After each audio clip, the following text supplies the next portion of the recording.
अस्सलाम वालेकुम everybody.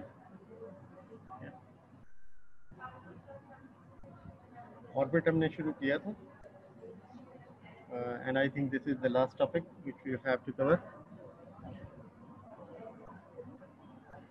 So what is proptosis? Proptosis की डेफिनेशन जो है ना वो आप देख लो कि that's an abnormal protrusion of the orbit, abnormal protrusion of the orbit, जिसमें ऑर्बिट जो है वो एबनॉर्मली आगे को आपको देखोगे तो वो डिस्प्लेस होगा आगे को, ठीक है, and that is in the frontal position and that is abnormal protrusion of the orbit is called proptosis.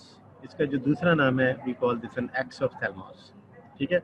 लेकिन एक्सोप्थेल्मोस जो है ना वो यूजुअली हम उस वक्त बोलते हैं उस कंडीशन में जबकि there is a Graves eye disease and that is that is a thyroid disease, ठीक है। तो जब आपसे कोई प्रोप्टोसिस का पूछेगा तो प्रोप्टोसिस की सिंपल डेफिनेशन क्या है कि that's an abnormal protrusion of the orbit, that is proptosis, ठीक है। लेकिन क्योंकि अल्टरनेटिवली बोला जाता है एक्सोप्थेल्मस, तो यू मस्ट नो कि एक्सोप्थेल्मस जो है दैट इज द ग्रेव्स-आई डिजीज, ठीक है, थायरोटॉक्सिकोसिस।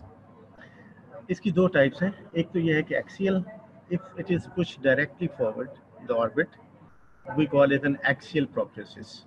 और अगर किसी भी और डायरेक्शन में other than the forward direction, there the eyeball is displaced from its central position that is opposite to the site of a space occupying lesion, ठीक है। This is a simple method, ठीक है, calculation बड़ी simple सी है। Axial proptosis में mess जो है ना वो directly behind the orbit, behind the eye ball पड़ा हुआ है, ठीक है। तो आई जो है ना वो फॉरवर्ड कर जाएगी इन्हें एक्सियल अपना डायरेक्शन में। नॉन एक्सियल में जो मैस है या स्पेस ऑक्यूपाइंग लीजन है वो बिल्कुल पीछे नहीं पड़ा हुआ, वो साइड पे हो सकता है, वो लेटरल वॉल में हो सकता है, वो मीडियल वॉल में हो सकता है, इंफीरियर वॉल में हो सकता है। लेकिन इसमें इम्पॉर्टेंट क्या है चीज़ कि जहाँ पे वो स्पेस ऑक्यूपाइंग लीजन होगा वो पुश करेगा आई बॉल को into that of its opposite direction, ठीक है, and we call this an non axial. So दो चीज़ें होगी इस स्लाइड के ऊपर, एक कि प्रोप्टोसिस क्या है, दूसरा एक्सोप्थेल्मोस और प्रोप्टोसिस हम जो रिजर्व टर्म्स हैं वो कब बोलते हैं, and what are the different types. So there are mainly two types, that is axial and non axial, ठीक है। यहाँ पे अगर आप देखो तो this is the classical example of the axial proptosis, ठीक है। आई बॉल जो है वो बिल्कुल डायरेक्टली, अगर आपको ये येलो चीज़ें नज़र आ रही हैं और ऊपर जो नज़र आ रहे हैं वो मसल्स हैं और मसल के दरमियान में जो आपको नज़र आ रहा है दैट इज ऑप्टिक नर्व, ठीक है। तो वो जो लीजन है उन्होंने डायरेक्टली आई बॉल को फॉरवर्ड प्लेस किया हुआ है, डिस्प्लेस किया हुआ है, and this is N axial proptosis. अब एक्सियल प्रोप्टोसिस और नॉन एक्सियल प्रोप्टोसिस की जो कॉजेज हैं वो क्या क्या है, ठीक है। सो एक्सियल प्रोप्टोसिस की मोस्ट कॉमन कॉज क्या है, that is the thyroid eye disease. This is your one of the MCQs, ठीक है। Axial proptosis TED, that is the thyroid eye disease, and conal lesion. Cone का मतलब ये है कि जो हमारी ऑप्टिक नर्व जब आई बॉल से पीछे जाती है, ठीक है ना, तो उसके अपने हम उसको डिवाइड करते हैं, ठीक है, कोनल एंड एक्स्ट्रा कोनल। तो जो कोन के अंदर जो लीजन्स होते हैं दे आर, मतलब आप ये देख लो कि देर आर सर्टेन ट्यूमर्स, और मोस्ट कॉमन क्या है, optic nerve glioma, meningioma and cavernous hemangioma. So intraconal lesions जो है they cause axial proptosis. Non axial proptosis को हम डिस्टोपिया भी कहते हैं, डिस्टोपिया, ठीक है। अगर सुप्रोटेम्पोरल लीजन पड़े हुए हैं like dermoids and lacrimal gland tumours they displace the eye ball down and inwards, और इथमॉइड साइनस जो पड़े हुए हैं वो displace the eye ball laterally, ठीक है। ये सारे लीजन जो हैं इथमॉइड साइनस, ठीक है, फ्रंटल साइनस, ये डर्माइड्स, ये सारी चीज़ें, ठीक है, ये आपने ध्यान में रखी, ये सारी चीज़ें नॉन एक्सियल प्रोप्टोसिस करती हैं, ठीक है। ये बात में देखें, ये एक लंबी लिस्ट है, ठीक है।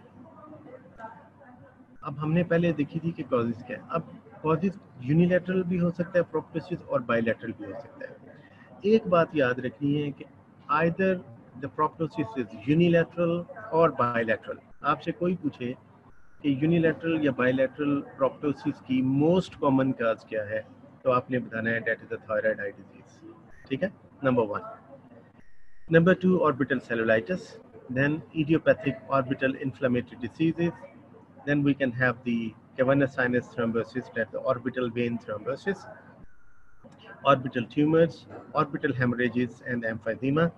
Bilateral cases में thyroid eye disease, later stage of the cavernous sinus thrombosis. ठीक है, cavernous sinus thrombosis जो है वो आपने ENT में बड़ा अच्छा पढ़ लिया, मैंने डॉक्टर रिजवान से रिक्वेस्ट की थी कि ब्लो आउट फ्रैक्चर और cavernous sinus thrombosis ये जो दो चीज़ें हैं वो उन्होंने कहा कि मैंने बड़ी अच्छी कवर कर दी है, ठीक है। Then we have the symmetrical orbital tumours, ठीक है, कि दोनों ऑर्बिट में ट्यूमर है और उसने बायलैटरली जो है ना वो आँख को डिस्प्लेस किया हुआ है फॉरवर्ड और नॉन एक्सियल। जब आप प्रोप्टोसिस को देखते हो तो what are the different characteristics of proptosis, ठीक है। इसमें आपने जो चीज़ें देखनी है, नंबर 1 इज डायरेक्शन। डायरेक्शन से आपको जैसे पीछे मैंने कॉजेज बताई हैं तो आपको पता चल जाएगा कि पॉसिबल पैथोलॉजी क्या हो सकती है, ठीक है। Then we can have the conal space occupying lesions, ये डायरेक्शन से आपको पता चल गया एक्सियल प्रोप्टोसिस है, और एक्स्ट्रा कोनल जो है ना वो एक्सेंट्रिक प्रोप्टोसिस करते हैं। उसकी सिविरिटी क्या है? सिविरिटी के लिए हम मेजर करते हैं एक एक्सोफ्थैल्मोमीटर, ठीक है, जैसा थर्मोमीटर आप यूज़ करते हो, ठीक है। इसी तरह एक रूलर होता है, ठीक है, दैट्स एन इंस्ट्रूमेंट, और ये हर्टल है, we call it Hertel's exophthalmometer. मैं आपको दिखाता हूँ वो क्या है। We measure the proptosis in both erect and supine position, और हम प्लास्टिक रूलर जो है आपका उससे भी मेजर कर सकते हैं दोनों आंखों के दरमियान में डिफरेंस के जो प्रोप्टोसिस है उसकी सिविरिटी क्या है। और तीसरी इंपॉर्टेंट चीज़ ये है कि हमने ये देखना है कि प्रोप्टोसिस है भी या it is mimicking the proptosis, it is we call this pseudo proptosis. जिस तरह हमने टोसिस में पढ़ा था कि there are certain causes in which we think that this is the ptosis but this not an actual ptosis, हम we call it an pseudo ptosis. इसी तरह सूडो प्रोप्टोसिस मेजरमेंट्स में क्या है कि reading more than 20 millimetre are indicative of proptosis, ठीक है। जो आप ऑर्बिटल जो है ना उसका जो फ्रंटल आपका एरिया है वहाँ से आप देखते हो कि आई बॉल कितना फॉरवर्ड डिस्प्लेस हुआ हुआ है, ठीक है। अगर तो आई बॉल की डिस्प्लेसमेंट 20 मिलीमीटर या उससे ज़्यादा है तो then this is a significant change, या एक आंख और दूसरी आंख के दरम्यान में 2 मिलीमीटर का डिफरेंस है तो this is the significant change regardless of the absolute value. अब प्रोप्टोसिस की जो ग्रेडिंग है, mild proptosis 21 to 23 millimeter, moderate 24 to 27, severe is 28 or more, ठीक है। Mild, moderate and severe 20 millimetre cut value है, ठीक है, और 2 मिलीमीटर का फर्क दोनों आंखों के दरमियान में, ठीक है, वो एक कट वैल्यू है। और जब आप ग्रेड करते हो तो this is the mild, moderate and severe. So this is the Hertel's exophthalmometer, ठीक है। इसमें जब आप आओगे हमारे पास तो फिर मैं आपको दिखाऊंगा कि हर्टल्स जो है वो हम कैसे यूज़ करते हैं। तो ये दो आपको मिरर नज़र आ रहे हैं साइडों के ऊपर, ठीक है। इसको आप ऑर्बिटल मार्जिन्स के ऊपर रखते हो दोनों साइड से, और then you see the apex of the I ball in those mirrors, ठीक है। और वहाँ से आप एपेक्स जो है वो उसके जो रूलर है उसको मेजर करते हो और वो एग्जैक्ट अमाउंट बता देता है इन मिलीमीटर, ठीक है। तो ये जो दो साइडें हैं ये आपने रखनी है ऑर्बिटल मार्जिन्स के ऊपर, और ये जो मिरर आपको नज़र आ रहे हैं इसके थ्रू आपने फिर एपेक्स देखनी है और वो आपको मिलीमीटर में बता देता है। ये लुक एट दिस, ठीक है। ये इस तरह इसको रख के तो इस मिरर में से आप देखोगे और आपको एपेक्स जो है वो नज़र आ जाएगी, and then you measure the amount of the proptosis. दूसरा तरीका बड़ा सिंपल है, जो दूसरी आप तस्वीर में देख रहे हो कि आपने दो कॉटन बड लिए, एक कॉटन बड और दूसरा कॉटन बड जो है वो उनकी डायरेक्शन में देखो कितना फ़र्क है। एक जो है डेट इज़ लाइंग बिल्कुल straight into the direction of the eyeball, दूसरा प्रोप्टोसिस जो आईबॉल है वो आप देखोगे कि दूसरा जो कॉटन बड है दैट इज एलिवेटेड, ठीक है, उसकी हाइट ज़्यादा है। तो वी नो इसमें अब हम मैयर तो नहीं एग्जैक्ट कर सकते, मैयरिंग जो एग्जैक्ट है वो या तो प्लास्टिक रूलर से करेंगे तो या फिर हर्टल से करेंगे। Hurtle is the most accurate method, लेकिन ये एक रफ मेथड है जिसमें आप ये देख लेते हो कि प्रोप्टोसिस है कि नहीं, ठीक है। सूडोप्रोप्टोसिस की कॉजेज क्योंकि हम आपसे पूछ लेते हैं बार बार, वो एमसीक्यूज में पूछ सकते हैं, हम आपको एससीक्यूज में पूछ सकते हैं। तो we can have the false proptosis with the prominent eyeball, ठीक है, and we can not have a true proptosis like high myopia, ठीक है। हाई मायोपिया में आईबॉल बड़ा होता है। We can have the facial asymmetry, we can have the buphtalmos, that is the congenital glaucoma, ipsilateral lid retraction, contralateral enophthalmos, ठीक है। एक आंख जो है वो छोटी है, दूसरी जो है वो नॉर्मल है, तो ऐसे लगेगा कि जैसे जो नॉर्मल आंख है वो भी प्रोप्टोस्टाई है, ठीक है। Paralysis of extraocular muscles, then we can have the stimulation of the mular muscles by cocaine, or in very obese people we can have this large eyeball, ठीक है। तो pseudoproctosis की causes आपने याद रखी। अगर बच्चों में प्रोक्टोसिस हो तो उसकी causes क्या क्या हो सकती हैं? We can have the dermoid and epidermoid cyst, with capillary hemangioma, optic nerve glioma, rhabdomyosarcoma, leukemias and plexiform neurofibromatosis। Next जो है अपना लेक्चर उसमें हम पढ़ेंगे कि ऑर्बिटल ट्यूमर्स ये सारे, ठीक है। अब हम जो टॉपिक है main, that is the thyroid eye disease, we call this thyrotoxicosis, this the Graves ophthalmology, ophthalmopathy, autoimmune disorders, most common cause of unilateral or bilateral proptosis in adults, मैंने आपको जो बात पहले बताई थी। The age is between the 25 to 50 years. Our thyroid eye disease may proceed, coincide with or follow hyperthyroidism, ठीक है। ये हाइपरथायराइडिज्म अगर हुआ है तो उससे पहले भी हो सकती है, उसके साथ भी हो सकती है और उसके बाद भी हो सकती है, ठीक है, याद रखना है। पैथोजेनेसिस क्या है इसकी? It's an organ specific autoimmune reaction, IgG mediated antibody इसमें होती है, this is the type 4 reaction. और होता क्या है इसमें कि there is inflammation of the extraocular muscles. जब इन्फ्लेमेशन होगी एक्स्ट्राओकुलर मसल्स की तो सेलुलर इन्फिल्ट्रेशन हो जाएगी, we will have the increased osmotic imbibition of water and increased secretion of glycosaminoglycans. Muscle enlargement is very important finding in this case, or even sometimes we can have the 8-time muscle enlargement. और जब इतनी ज़्यादा muscle enlargement होगी तो we can have the compression of the optic nerve पे compression होगी, then we can have the optic nerve dysfunction and subsequent degeneration leads to fibrosis. जब fibrosis होगा तो then we will have the restrictive myopathy, और जब restrictive myopathy होती है तो आपको पता है कि उसमें पैरालिसिस जब होता है इस तरह का तो उसमें डायप्लोपिया होता है, डबल विजन, ठीक हो गया। तो पैथोजेनेसिस में नंबर एक, जब एक्स्ट्राओकुलर मूवमेंट्स की इन्फ्लेमेशन होगी तो ये सारी चीज़ें होंगी। दूसरी चीज़ क्या है कि there is cellular infiltration, because this an inflammation. तो सेलुलर इन्फिल्ट्रेशन किस किस सेल्स की होगी? We can have the lymphocytes, macrophages, orbital fat and lacrimal gland, ठीक है। ये सब के अंदर सेलुलर इन्फिल्ट्रेशन होगी तो they will have their increase size, ठीक है, and that increase size will cause raised intra orbital pressure, intra orbital, ठीक है। इंट्राऑकुलर बाद में हो, इंट्रा ऑर्बिटल, ऑर्बिट का प्रेशर बढ़ेगा तो आई बॉल जो है ना वो आगे को बल्ज करेगा। इसमें आपने इन्वेस्टिगेशन सारी वही है जो मेडिसिन से रिलेटेड है, ठीक है। नंबर 1 एक तो आपने क्लिनिकली देख लिया, टिपिकल ऑक्यूलर फीचर्स क्या हैं, इंपॉर्टेंट चीज़ें जो हैं इसमें सीटी स्कैन एंड MRI हैं। Then we have our own investigation that is the B scan ultrasound. आपने सीरोलॉजी करवानी है फॉर थायराइड, ठीक है, thyroid auto antibodies and thyroid stimulating antibodies. इसकी जो क्लिनिकल मैनिफेस्टेशन है वो आपने याद रखनी है, soft tissue involvement, lid retraction, proptosis, optic neuropathy, restrictive neuropathy, ठीक है। ये इंपॉर्टेंट चीज़ है, इसको अगर आप याद कर लोगे ना तो फिर आपके लिए आगे लिखना थोड़ा सा आसान हो जाएगा, ठीक है। कि हमें ये पता है कि ये 5 चीज़ें जो है ना ये हमारे दिन में है कि पहले क्या है सॉफ्ट टिश्यू। अब सॉफ्ट टिश्यू में जो हमने पीछे पढ़ा कि इन्फ्लेमेशन है, ठीक है, उसमें मसल्स भी आ जाते हैं, ठीक है, उसमें सेलुलर इन्फिल्ट्रेशन भी होगी, ठीक है, उसमें अपना सॉफ्ट टिश्यू के अंदर जो है वो आपका एडिपोज टिश्यू भी आ गया, ठीक। तो सॉफ्ट टिश्यू इन्वॉल्वमेंट नंबर 1, फिर लिड की अपनी रिट्रैक्शन, फिर इटसेल्फ आईबॉल इज प्रोप्टोजिंग फॉरवर्ड। जब ये सारी चीज़ें होंगी तो इंट्रा ऑर्बिटल प्रेशर बढ़ेगा तो ऑप्टिक नर्व कंप्रेशन होगी in the form of optic neuropathy. और जो लास्ट स्टेज मैंने आपको बताई, जब ये ठीक होगा तो that will lead to the fibrosis, restrictive neuropathy. 2 stages हैं इसकी।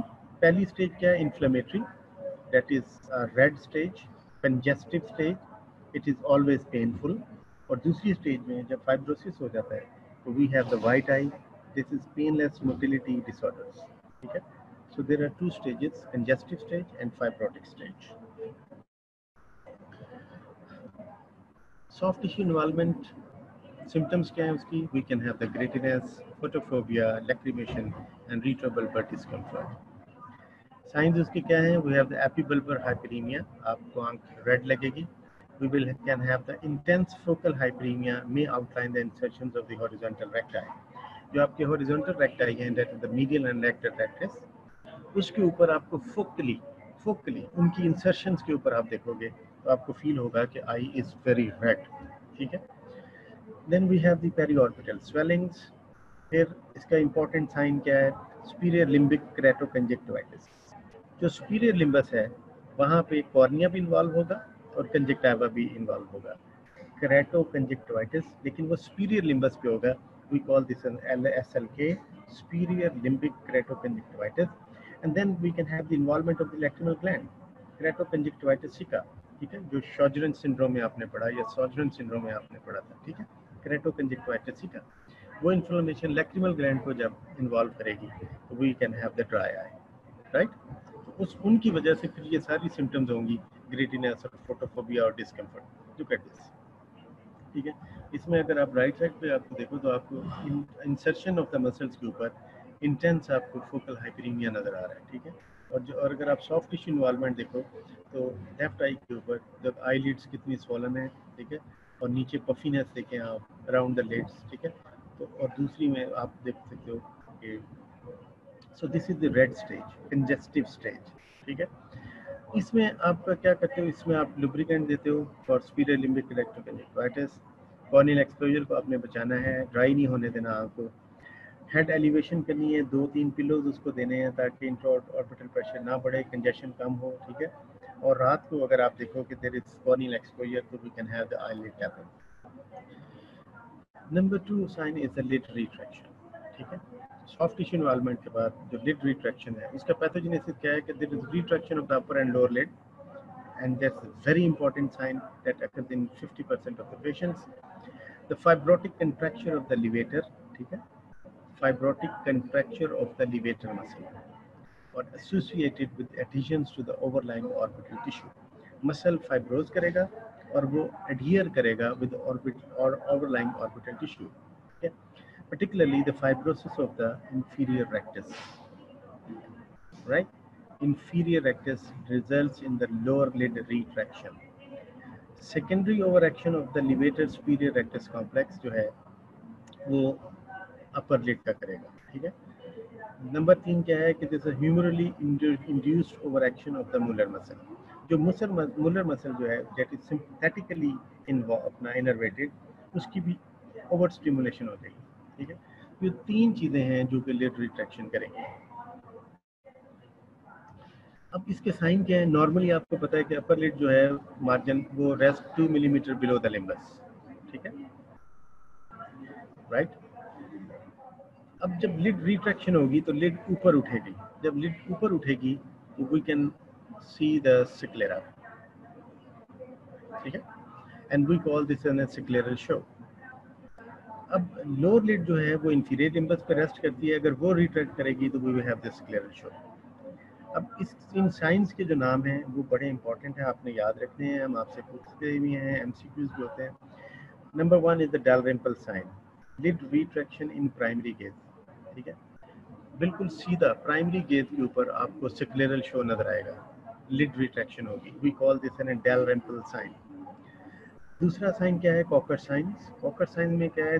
आपको ऐसे फील होगा कि जैसे there is a frightened appearance of the patient eyes, ठीक है, वो आपको स्टेयर कर रहा है, ठीक है. We call this an Kocher signs. और तीसरी चीज़ ये है कि जब आप पेशेंट को कहोगे कि नीचे देखें तो नीचे देखते हुए जब आई बॉल नीचे मूव कर रहा है तो लिड जो है वो प्रॉपरली उसके साथ नहीं आ रही, तो there is retarded descent of the upper lid on down gaze, and we call this an von Graefe sign, von Graefe, ठीक है. तो 3 साइन लिड रिट्रैक्शन में, Dalrymple sign, Kocher sign and von Graefe. Look at this, ठीक है. ये आपको feel होगा ऐसे, आपको सिक्लेरल शो नज़र आ रहा है, ठीक है, सिक्लेरल शो नज़र आ रहा है ना. तो ये सिक्लेरल शो जो आपको नज़र आ रहा है this is the lid retraction in the primary case, ठीक है. तो इसमें आपको दोनों चीज़ें ऐसे नज़र आए, कॉकर साइन भी और डालरिम्पल, ठीक है. और तीसरा साइन क्या है? वॉन ग्राफे, कि जब आप पेशेंट को नीचे देखें तो नीचे देखते हुए देयर विल रिटार्डेड डिसेंट. अब इसको आपने कैसे मैनेज करना है? अगर तो माइल्ड रिट्रैक्शन है, ठीक है, तो उसकी कोई इतनी ट्रीटमेंट की ज़रूरत नहीं है. लेकिन जब आप सर्जरी करते हो to decrease the vertical dimension, तो उसका सीक्वेंस आपने याद रखना है। पहले हम ऑर्बिटल सर्जरी करेंगे, वो हम अभी पढ़ते हैं, then we go for the strabismus surgery, और आखिर में हम आईलिड, सबसे एंड के ऊपर हमने आईलिड सर्जरी करनी है। तो सीक्वेंस आपने याद रखना है, that is the OSE, orbital, strabismus and then the eyelid surgery and के ऊपर। और मेन सर्जिकल प्रोसीजर्स क्या हैं? We can have the Mullerotomy. हम जो मुलर मसल है, जो भी मैंने आपको बताया कि सिंपैथेटिकली इनर्वेटेड मसल है, हम उसको डिसइंसर्ट कर देंगे, तो थोड़ा सा हमें रिलैक्स हो जाएगी eye. We can have the recession of the lower lid retractors, और आजकल हम क्या करते हैं, बोटुलिनम टॉक्सिन इंजेक्शन जो हैं वो लिवेटर और मूलर मसल के अंदर लगा देते हैं, that is the chemical denervation. ठीक है। अब अगला जो साइन है ना, सॉफ्ट टिश्यू और लिड रिट्रैक्शन के बाद, दैट इज द प्रोप्टोसिस। ठीक है। प्रोप्टोसिस एक्सियल हो सकता है और होता ही एक्सियल है। थायराइड आई डिजीज में the proptosis is axial. It could be unilateral or bilateral. It could be symmetrical or asymmetrical, and frequently it is permanent. And we have the compromised lid closure. अब आपको पता है कि जब eye ball आगे forward कर गया bulge, तो we will have the compromised lid closure, and that results in exposure keratopathy, corneal infections, ulcerations. Look at this. आप ये देखो कि देखो जो एक्स्ट्रा ऑक्यूलर मसल्स के टेंडन्स हैं, ठीक है, वो कितने ज़्यादा एनलार्ज हो गए हैं। सॉरी, टेंडन कह रहा हूँ, बसल बेली। ठीक है। तो टेंडन जो है वो स्पेयर होते हैं इसमें, ये याद रखना। अब आपको आई बॉल नज़र आ रहा है, आई बॉल के साथ मीडियल और लेटरल रेक्टस नज़र आ रहे हैं, और उनके दरमियान में आपको ऑप्टिक नर्व नज़र आ रही है। ठीक है। जब आप बेली देख रहे हो मसल्स की, तो आप देख रहे हो कि बेली इज़ टू मच एनलार्ज्ड। जब ये एनलार्ज बेलीज होंगी, तो फिर क्या होगा, अब ऑर्बिट की तो गुंजाइश इतनी है। ठीक है। तो वो जो ऑर्बिट है, आई बॉल जो है, दैट विल बल्ज फॉरवर्ड, वो मूव फॉरवर्ड करेगा। ठीक है। एंड लुक एट दिस, यहाँ भी आपने देखो ऑप्टिक नर्व और साथ में मसल देखो कि वो, ये this is the medial rectus muscle and that's the enlarged belly. इसकी जो मैनेजमेंट है वो बड़ी कंट्रोवर्शियल है। ठीक है। अब कंजेस्टिव स्टेज में और बाद की स्टेज में फिर आप देखते हो कि क्या करना है। वो अब अगर आप, कुछ लोग कहते हैं कि अर्ली सर्जिकल डीकम्प्रेशन कर दें। ठीक है। अब सर्जिकल डीकम्प्रेशन जो है वो, और नॉन सर्जिकल जो ट्रीटमेंट है, उसमें हमने क्या क्या करना है। इनिशियल स्टेज के ऊपर, कंजेस्टिव स्टेज के ऊपर जब पेशेंट आपके पास आता है, तो यू गिव सिस्टमिक स्टेरॉइड्स। ठीक है। That is useful in rapidly progressive and painless proptosis. Pain भी कम करेगा, प्रोग्रेशन भी कम करेगा। ठीक है। तो हम आप इम्यूनोसप्रेशन करते हैं in the form of systemic steroids. Oral prednisolone आपको पता है कि 60 to 80 मिलीग्राम इसके पर डे इनिशियली इसकी डोज है, और फिर उसी तरह जब डिस्कम्फर्ट कम हो जाए, कीमोसिस कम हो जाए, एंड पेरी ऑर्बिटल एडिमा कम हो जाए, तो we reduce it in over the 48 hours. Then we taper it and discontinue in 3 months. Initially हम इसको इंट्रावीनस मीथाइल प्रेडनिसोलोन भी दे सकते हैं in the form of in 0.5 gram IM 200 millilitre isotonic सेलाइन में। ठीक है। ये कंप्रेसिव ऑप्टिक न्यूरोपैथी में आप इंट्रावीनस मीथाइल प्रेडनिसोलोन देते हो। ठीक है। तो कंजेस्टिव स्टेज में जब पेशेंट आपके पास आया, आपने सिस्टमिक स्टीरॉयड दिए। अगर आपने फील किया कि कंप्रेसिव ऑप्टिक न्यूरोपैथी है, तो क्योंकि आपको पता है once the optic nerve is gone, वो दोबारा नहीं रिकवर करेगी, तो आप इनिशियल स्टेज में इंट्रावीनस स्टीरॉयड भी दे सकते हो। उसके साथ साथ आपने क्या करना है, we can have the radiotherapy. ठीक है। रेडियोथेरेपी कब देते हो, या तो इन एडिशन टू स्टीरॉयड्स, या स्टीरॉयड्स आर इनफेक्टिव और स्टीरॉयड्स आर कंट्राइंडिकेटेड, लेकिन इसका रिस्पांस लेट आता है, विद इन 6 वीक्स। इसकी डोज क्या है, 1500 to 2500 रैड्स ओवर 10 डेज, और ये हम रीट्रोबल्बर एरिया में देते हैं, लेंस को स्पेयर करते हैं, अदरवाइज इसकी जो कॉम्प्लिकेशन है वो कैटरेक्ट है। ठीक है। कंजेस्टिव ऑर्बिटोपैथी में वर्सन ट्रांजिएंटली। जब हम इसमें अगर इसके साथ एडजेक्टिव यूज़ करेंगे, तो कंजेस्टिव स्टेज जो है ना, आपको फील होगा कि वो थोड़ी सी बढ़ गई है, वो बढ़ती नहीं है, वो थोड़ी देर के बाद ठीक हो जाएगी। रेडिएशन जो है वो इम्प्रूव करती है active inflammation in 75 to 80%। Optic neuropathy को इम्प्रूव करती है 65 to 75%, और एक्सोफ्थेल्मोस को रिड्यूस करती है 1 to 2 मिलीमीटर। ठीक है। इसका ये फ़ायदा है।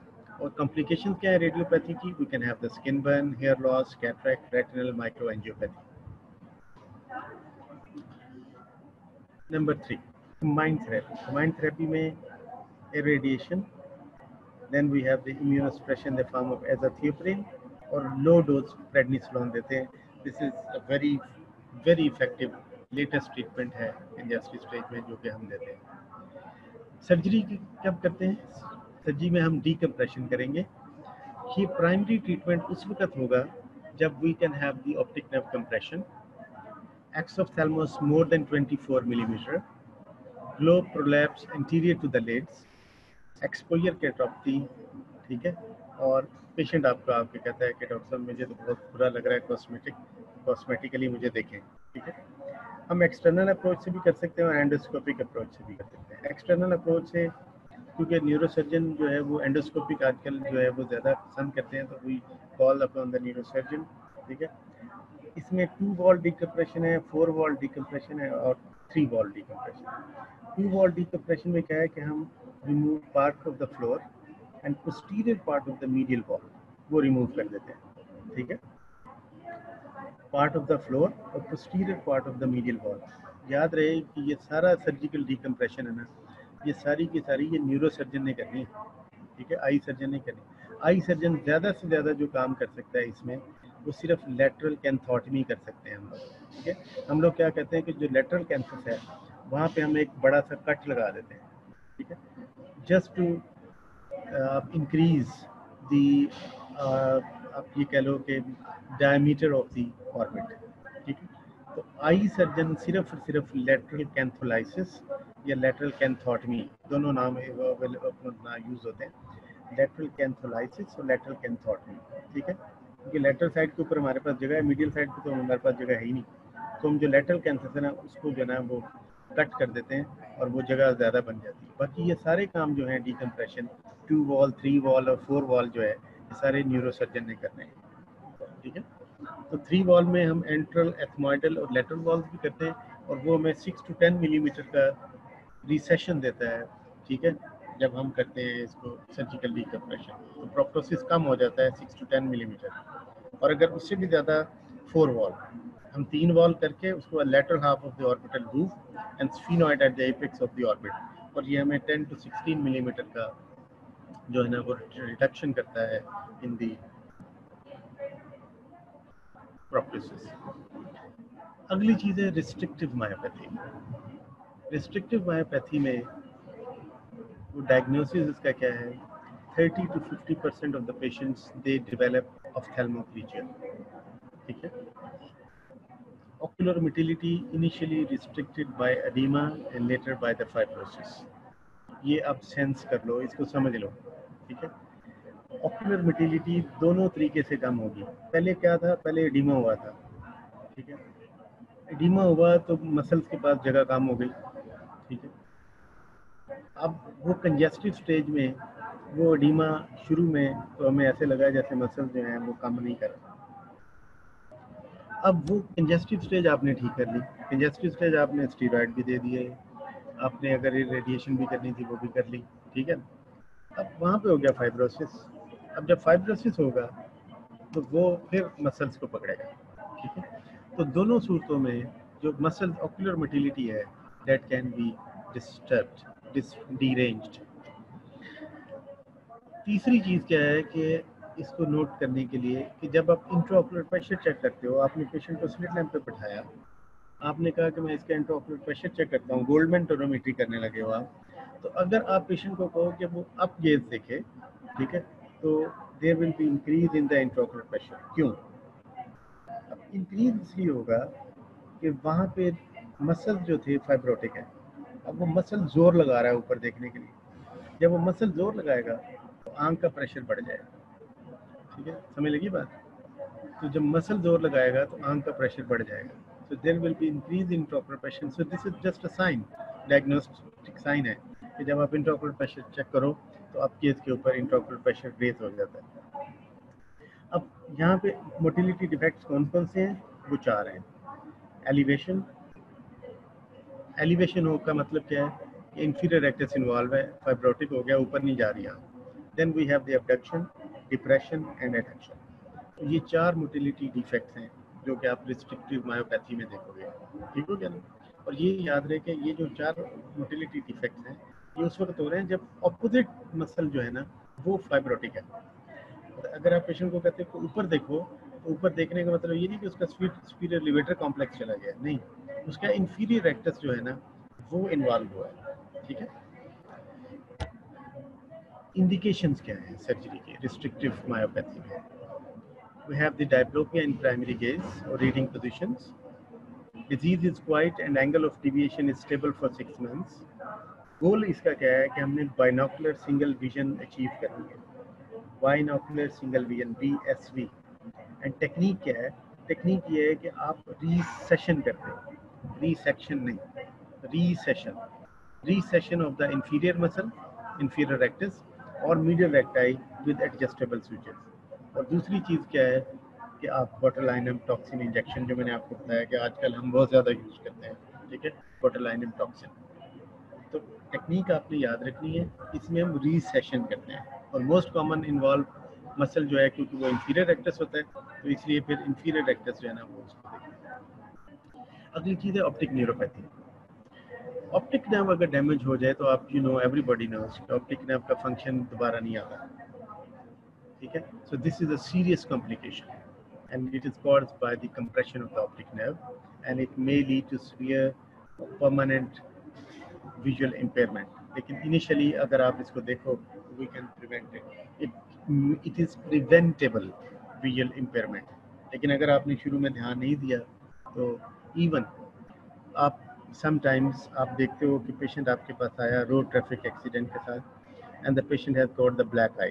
ठीक है, इंजरीज में ब्लैक आई में पेशेंट की आंख नहीं खुल रही होती, तो there is raised intraocular pressure and raised intraorbital pressure. ठीक है, वो जो दोनों प्रेशर हैं वो आंख के ऊपर ऑप्टिक नर्व को कंप्रेस करते हैं। ठीक है, और जब पेशेंट अपनी आंख खोलता है आफ्टर 2 वीक्स समझ लें, तो पेशेंट को आप देखते हो तो आपको पता चलता है कि इसको तो RAPD है, इसका तो प्यूपल काम नहीं कर रहा and patient is blind from that I. ठीक है, तो ये बहुत इंपॉर्टेंट है कि आपने इनिशियली इसको डायग्नोज करना है।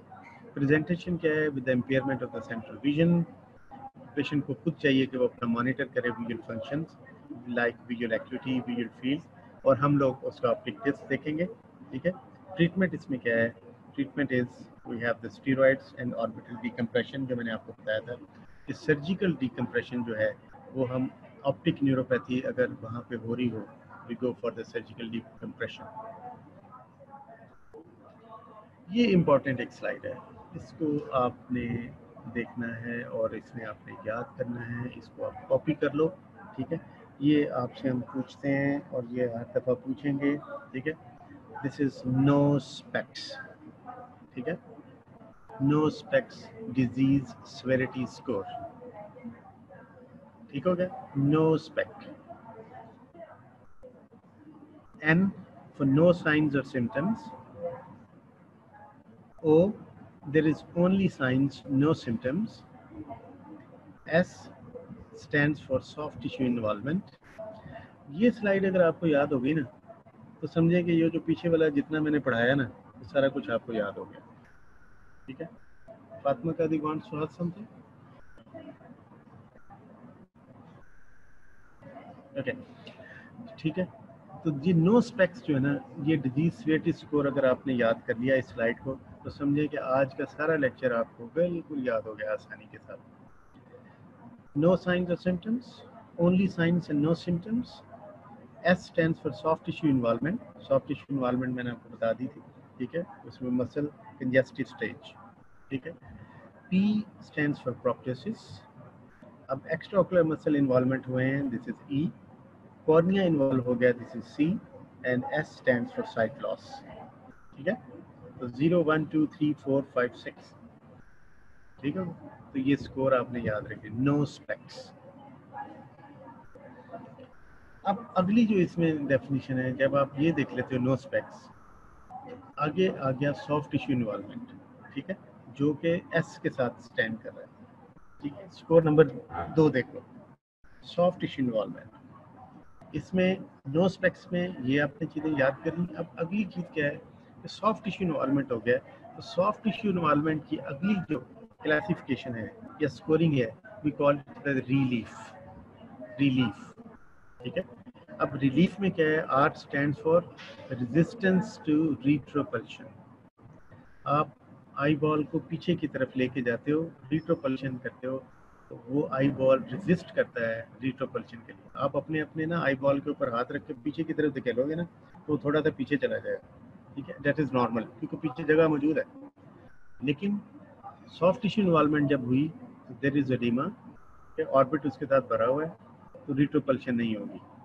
E stands for edema of conjunctivitis. L stands for lacrimal gland involvement, जो कि keratoconjunctivitis का होगा, dry eye होगी. Then we can have the injection of the conjunctiva, ठीक है. Further, there is edema of the lid, and F stands for fullness of lid, ठीक है. तो relief में resistance to retropulsion, edema of conjunctiva, lacrimal gland involvement, conjunctival injection, edema of the lid, ठीक है. Edema में और injection में फ़र्क आपको याद होना चाहिए, ठीक है। एडीमा में नीचे से ट्रांसुडेट आ गया हुआ है, उसने कंजक्टिवा को एलिवेट कर दिया, जैसे एलर्जिक होता है। लेकिन इंजेक्शन में, जिस तरह हम आपको बार बार पढ़ाते हैं, सर्कमकॉर्नियल इंजेक्शन, रेड आई, ठीक है, जो आपकी वेसल्स हैं दे आर कंजेस्टेड, ठीक हो गया। तो कंजक्टिवल इंजेक्शन और कंजक्टिवल एडीमा में ये फ़र्क है। Injection is the red eye, फिर उसके बाद oedema of the lid and then fullness of the lid. ये आप देखो थायराइड आई डिजीज, ठीक है। और थायराइड आई डिजीज में जब आप प्री ऑप पोस्ट ऑप आप देखते हो, इधर आप देखो कि लिड की सर्जरी हुई है और उस तरफ जो ऑर्बिटल डिकम्प्रेशन सर्जरी हुई है, ठीक है। क्लिनिकल चीज़ें हैं वो आपने कैसे इसको देखना है, इवेल्युएट करना है प्रोप्टोसिस को। आपने हिस्ट्री ली, क्लिनिकल एग्जामिनेशन किया, रेडियोलॉजिकल एग्जामिनेशन किया और लैब इन्वेस्टिगेशंस की आपने। हिस्ट्री में आपने देखा कि there is what is the mode of onset, sudden gradual chronic, pain तो नहीं है, और पास्ट हिस्ट्री में कोई trauma, thyroid dysfunction, sinus disease और कोई मेलिग्नेंसी तो नहीं है। एग्जामिनेशन मैंने आपको बता दिया है कि रूल आउट द स्यूडोप्रोप्टोसिस, और मेजर आप करोगे विद द हर्टल्स और प्लास्टिक रूलर के साथ, एक्सोफ्थेल्मोमेट्री। इंपॉर्टेंट चीज़ ये है कि आपने 12 की 12 क्रेनियन नर्व्स एग्जामिन करनी है प्रोप्टोसिस में, ठीक है, starting from the first cranial nerve to the 12th, ठीक है। आप ऑप्टिक नर्व देखो, और फैक्ट्री में आपको पता है, आप ईएनटी बहुत शौक से पढ़ते हो, मुझे पता है, ठीक। ईएनटी है जब आप पढ़ते हो, then we have the olfactory nerve, smell, ठीक है। ऑप्टिक नर्व के functions, visual acuity, colour vision, pupil reaction, contrast, brightness, field of vision, ठीक है, कोई भी कंप्रोमाइज हो सकता है। 3rd, 4th, 6th, 7th cranium nerves, extraocular muscles आपने देखने हैं। 5th cranial nerves, corneal sensation check की। 8th cranial nerve, whisper, tuning fork, glossopharyngeal, test, vagus, gag reflex, accessory, shrug the shoulders, and hypoglossal nerve, tongue atrophy, ठीक है। तो ये सारी की सारी चीज़ें ऑर्बिटल लीजन में, प्रोप्टोसिस में जो है, ये सारे क्रेनियन नर्व्स इन्वॉल्व हो सकते हैं। इसलिए जब आपने क्रेनियन नर्व एग्जामिनेशन करना है आपने, तो आपने मेजरमेंट के बाद, हिस्ट्री के बाद, आपने सारी की सारी 12 क्रेनियन नर्व्स करनी है, ठीक है। Then you go for the inspection. आपने ऑर्बिट को देखा, फेशियल सिमेट्री देखी, and then you see the proptosis and squint. Palpation करोगे आप ऑर्बिटल मार्जिन की और अपना रीजन्स की, ठीक है, और मैस को देखोगे कि कोई मैस तो नहीं है इधर उधर। देन आपके पास स्टैथ है, आपने स्टैथिक स्ट्रेप के साथ पल्सेशन और ब्रूइज चेक की, ठीक है, और साथ में आपने रिट्रोपल्शन की, जो मैंने आपको बताया कि there is resistance of the retropulsion, ठीक है। तो ये सारी चीज़ें जो है ना, ये आपने देखनी है सारी during the examination of the orbital lesion, और हम आपके इसको कह सकते हैं proptosis, right. So starting with, आपने एक दफ़ा रिव्यू कर लोगे, एक दफ़ा देख लेते हैं, टाइम है 3-4 मिनट में, इसको ज़रा आपको करते हैं इसको एक सेकंड के लिए, ठीक है। तो प्रोप्टोसिस जो है, उसकी definition, what are the different types of axial and non axial, फिर प्रोप्टोसिस, एक्सियल और नॉन प्रोप्टोसिस की कॉजेज क्या क्या हो सकती हैं, ठीक है। Then we can have the unilateral and bilateral ptosis, और मैंने आपको बताया कि यूनिलैटरल और बायलैटरल टोसिस में थायराइड आई डिजीज़ जो है वो सबसे ज़्यादा इंपॉर्टेंट है। फिर कैरेक्टरिस्टिक्स क्या हो सकती हैं, वी सी द डायरेक्शन, उसकी सिविरिटी क्या है, और सूडोप्रोप्टोसिस को रूल आउट करेंगे। फिर आप मेजरमेंट करोगे और मेजरमेंट में आप देखोगे कि प्रोप्टोसिस जो हमने ग्रेड किया, ठीक है, ग्रेडिंग में आपने देख लिया कि this is mild, moderate and severe ptosis. Hertel exophthalmometer, ये आपने याद रखना है, कई दफ़ा पढ़ा भी होता है ऑस्की में, कैसे देखते हैं, ठीक है। सूडोप्रोप्टोसिस की काजिज आपने याद रखनी है, ठीक है। हाइमोएपिया, फेशियल एसिमेट्री, ब्यूफथैल्मोस, ये सारी चीज़ें सूडोप्रोप्टोसिस। बच्चों में अगर कोई है प्रोप्टोसिस, उसकी कॉजेज क्या क्या हो सकती हैं, ठीक है। You can have the dermoid and epidermoid cyst, haemangiomas, gliomas, रेप्टो, ठीक है। ये हम ट्यूमर्स में पढ़ेंगे, मैंने आपको बताया। थायराइड आई डिजीज, ठीक है, ये मेन था आपका आज का टॉपिक। उसकी अपनी पैथोजेनेसिस क्या है, ठीक है। टाइप 4 रिएक्शन है, आईजीजी मीडिएटेड एंटीबॉडी रिएक्शन है इसमें, और this is organ specific auto immune reaction. 2 stages हैं, ठीक है। क्लिनिकल मैनिफेस्टेशन जो मैंने आपको आखिर में नो स्पेक्ट स्लाइड दिखाई है वो आपने याद रखनी है, ठीक है। Soft tissue involvement, lid retraction के साथ proptosis, optic neuropathy, restrictive neuropathy, ठीक है। उसके बाद लिड रिट्रैक्शन, ये साइन आपने, लिड रिट्रैक्शन में साइन इंपॉर्टेंट है, Dalrymple, Kocher sign and von Graefe. फिर मैनेजमेंट में जो सीक्वेंस है वो मैंने आपको बताया है कि दिस इज ऑसी, ठीक है, ऑर्बिटल, स्ट्रेबिस्मस एंड आइलेट, और वो क्या क्या हमने करना है। Then we have the proptosis, ठीक है। प्रोप्टोसिस में आप एमआरआई देख लो, और इसमें एक और चीज़ बड़ी इंपॉर्टेंट मुझे अभी ये स्पेयरिंग टेंडेंसी याद आ गई। हम आपसे ना वो पूछते हैं एक एमसीक्यू, जो प्रोप्टोसिस है ना थायराइड आई डिजीज़ का, उसमें जो लीजन होता है ना, वो जो एक्स्ट्राओकुलर मसल हैं उसके जो टेंडन्स हैं दे आर स्पेयर्ड, ठीक है। टेंडन जो है वो स्पेयर होते हैं थायराइड आई डिजीज में, सिर्फ मसल की जो बेली है वो इनलार्ज करती है। इसको डिफ्रेंशिएट करना होता है इडियोपैथिक इन्फ्लामेटरी डिसऑर्डर के साथ, ठीक है, आईओडीआई, उसके साथ जब आप करते हो उसमें टेंडन की इन्वॉल्वमेंट होती है और उसमें ज़्यादा पेन होती है ऑन मसल मूवमेंट, ठीक है। तो ये पॉइंट याद रखना, ये हम एमसीक्यूज में हम कई दफ़ा डिफ्रेंशिएशन पॉइंट पूछ लेते हैं, ठीक है। डिफ्रेंशिएटिंग पॉइंट क्या है इन इडियोपैथिक ऑर्बिटल डिजीज़ में और थायराइड आई डिजीज़ में, कि थायराइड में मसल बेली इन्वॉल्व है, टेंडन स्पेयर है, उसमें टेंडन इन्वॉल्व है, और जब टेंडन इन्वॉल्व होंगे तो जब आप एक्स्ट्राओकुलर मूवमेंट्स कराओगे तो patient will have a severe pain, ठीक है। तो ये एक दफ़ा एक और नोट कर लो अपने पास अपने उसमें, ठीक है। मैनेजमेंट मैंने आपको बता दिया था कि कंजेस्टिव स्टेज में सिस्टेमिक स्टीरॉयड, रेडियोथेरेपी, और we can have the combine, and then we have the surgical decompression, ठीक है। फिर आपको रिस्ट्रिक्टिव आ गया, रिस्ट्रिक्टिव में एलिवेशन जो डिफेक्ट है वो सबसे ज़्यादा है, और एलिवेशन डिफेक्ट, ये एमसीक्यू है आपका, एलिवेशन डिफेक्ट इसलिए है कि जो मसल इन्वॉल्व होता है सबसे ज़्यादा वो इंफीरियर रेक्टस है, ठीक है। ये भी याद रखने वाली बात है एमसीक्यूज में। फिर उसकी अपनी सर्जरीज हैं, then we have the optic neuropathy और नो स्पेक्स के साथ फिर आप रिलीफ, ठीक है, ये याद रखना है। और जब आपने इसको एवेल्युएट करना है तो एवेल्युएशन में आपने ये सारी चीज़ें देखनी है, ठीक है। और मेजरमेंट की, मेजरमेंट के साथ क्रेनी नर्व्स देखी, क्रेनी नर्व्स के साथ आपने इंस्पेक्शन, पैल्पेशन, ऑस्कल्टेशन एंड रिट्रोपल्शन, ठीक है, रिट्रोपल्शन। इसमें एक चीज़ जो है वो मिसिंग है, दैट इज द वेलसेल्वा, ठीक है। वेलसेल्वा जो होते हैं ना अपना वेस्कुलर मालफॉर्मेशन जो होती हैं, जब आप वो ऑस्कल्टेट करते हो तो वहाँ पे आपको पल्सेशन और ब्रूई मिलती है, ठीक है, वेस्कुलर मालफॉर्मेशन में, ठीक है, एवी एवी मालफॉर्मेशन में, ठीक है, उसमें we will have the pulsation and ब्रूई।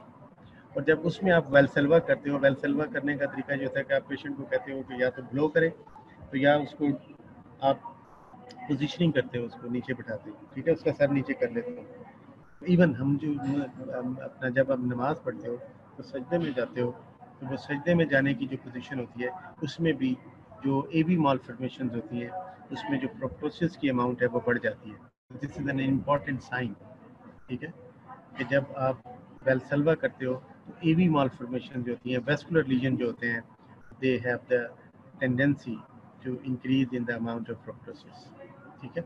And then there is retropulsion, जब आप उसको पीछे थोड़ा सा पुश करते हो eyeball को, तो we have the resistance of the to the retropulsion, ठीक है. Thank you very much. अगला जो लेक्चर वो हम पढ़ेंगे इंशाल्लाह ऑर्बिटल ट्यूमर्स के साथ, ठीक है. Thank you very much.